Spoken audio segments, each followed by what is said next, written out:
More tips today on first home buyers. Saving cash easier, faster, smarter, harder. There is a way to do it through your super. Stay tuned.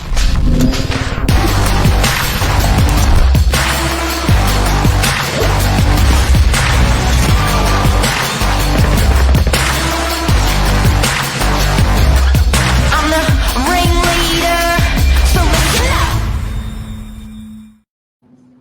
Good morning. The hack. How are ya? Good. You? Happy Chinese New Year.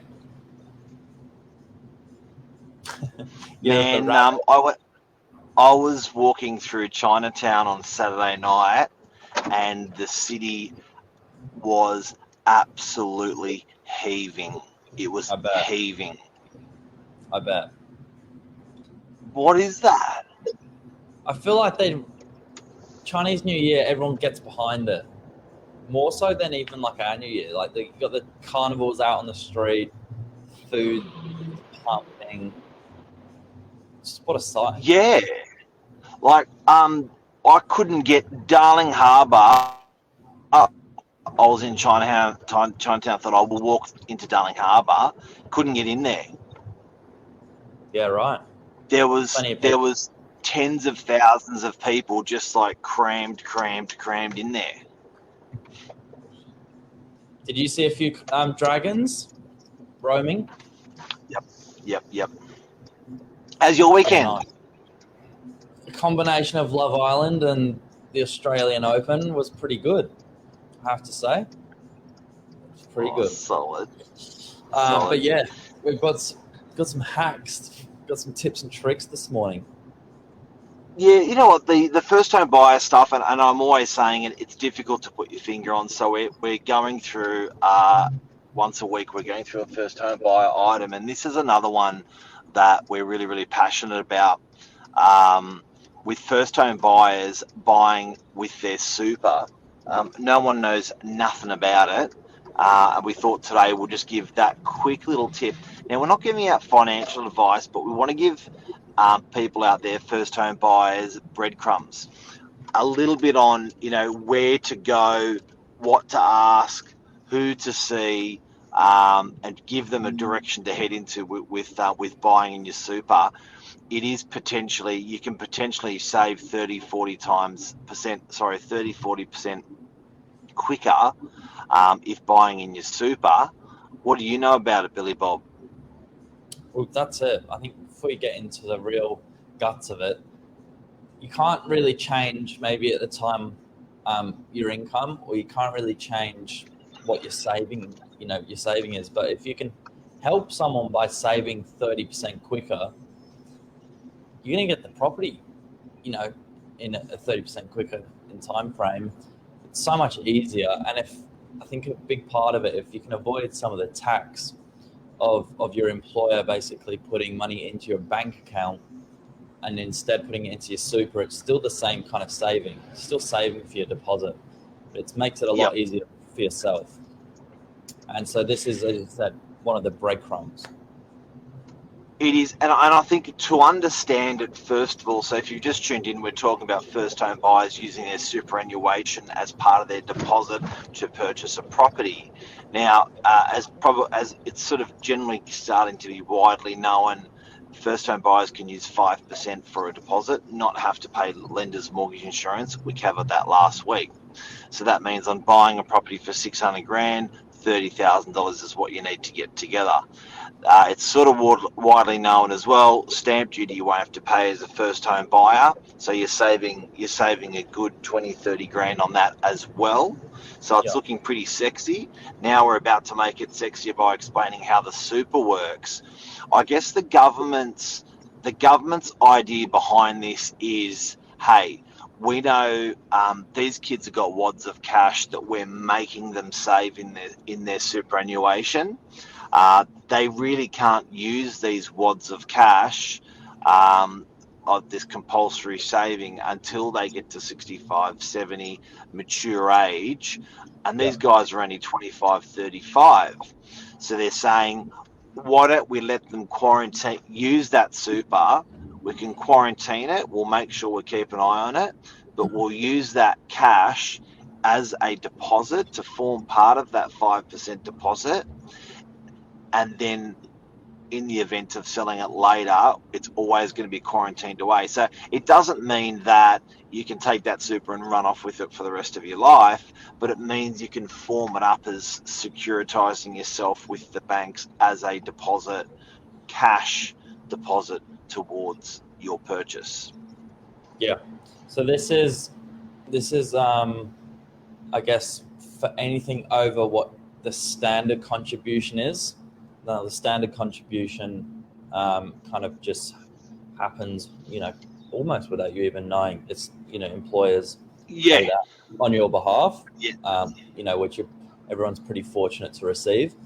But this is for everything on top of that. You can elect as a self-made contribution up to, I believe the number is now 27,500 per annum, significantly taxed less. I think it's 15% rather than your standard sort of 30 cents to the dollar if you're in that low income tax. Yeah, so I guess the government's turned around and said, look, your employer's going to have to put in 10.5% of your earnings. That 10.5% of your earnings is always going to be plugged away. And look, correct me if I'm wrong if anyone's watching this saying, you've said the wrong thing, because it's not. It's only what we hear, what prospective purchasers tell us. So there's the 10.5% that your employer is always putting in for you. Yeah. If it's anything above that, by way of a contribution, that's the portion that can be used for your deposit, as only if you're a first-time buyer. So the government still said the regular stuff, you can't touch that, you leave that, but the over and beyond stuff, that stuff we're going to let you use as a deposit. And like you well said, Billy, it's taxed at a much lower rate. So if you were taxed at 40 cents in a dollar, so every time you save $1,000, potentially you may have to be taxed 40% on that. Yeah. Then that means you've got $6,000 left. Then that means you've got $6,000 towards your deposit. So they're saying, well, we're going to allow you to put that 10 G's over into your super. And when you put that 10 G's over into your super, that's when we're going to do it at a lesser rate. So it's pretty cool.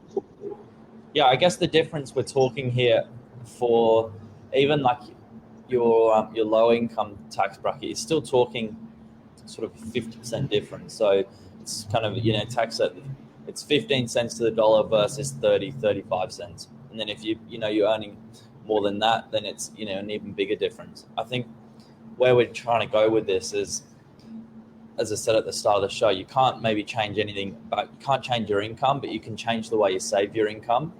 And if you can get the difference of an extra, or if you can get extra, half your money into a savings account, doesn't matter what the savings account looks like, then you're going to help yourself speed up the process so much quicker, effectively, half the time. And I've met just the greatest people in business that work this sort of stuff out early and continually do this sort of stuff. What's Luke got to say? Luke said, unfortunately, people need saving plans. This is why they started super, and now people use it early. I think early is the trick here. Yeah. But some of the greatest business people I've met, they do stuff on a shoestring budget. So often you think it's not just money in, but it's money out. So some of these first home buyers are just truly brilliant. Not specifically brilliant earners, but they're brilliant with the way they spend their money or they don't spend their money. And this is just a typical avenue of showing you, if you've just tuned in, we're talking about first home buyers using super. It's just, if you combine this with all the other things that people have got all the other incentives for first home buyers, it just Yeah. starts amassing up to incredible stuff. Now, when I left school and when I was buying property, there were no incentives, not for stamp duty, not for nothing. So it's unbelievable that there's these sort of things together. And when you start clustering all these things together, they're huge incentives, but you've got to do it. You can't take these incentives in isolation. You can't just take one of them. But when you start joining all these incentives together, this is bloody huge. And it's not that hard to buy a first home. That's it. You take these breadcrumbs, build yourself a cake, because That's it. like if you're talking the difference of sort of like imagine you save, if you buy a property under 650, full exemption works out to about a 23 grand saving on stamp duty. 5% deposit, you need 30 grand, 40 grand. That's to buy a property. Not a great deal, not a huge amount of money in the grand scheme of things if you're saving over a number of years. If you're able to speed up your saving through your super, that's huge. I think all of these little things combined, it starts to put it into perspective how realistic it can be done if you're serious about it. And also, first-home buyers are really worried about interest rates going up and how much they've gone up. They've pretty much gone up from 2% to 4% or 2.5% to 4.5%. But you really do have to remember that in a suburb like DY, when you were buying something for 700,000, that's changed by 20% now. So you're getting a discount of about 140 grand, 120 grand off the property. So yes, your interest rates are slightly higher, but you are buying for 10 or 20, 15, 20% lower as well these days, first home buyers. So I still believe it's an excellent time for a first home buyer to enter the marketplace. Yeah, absolutely. Before, I think we covered it in a previous episode, but before you were simply priced out. At least now you've got the opportunity to get in. Grab it with both hands. Yeah. Well, Billy, look at when you were buying, looking around, I think it was really hard to find anything with a 6 in front of it in the northern beaches. There was nothing. Yeah, there was nothing. And now? Now you've got plenty of options. Call me. I've got one for you right now.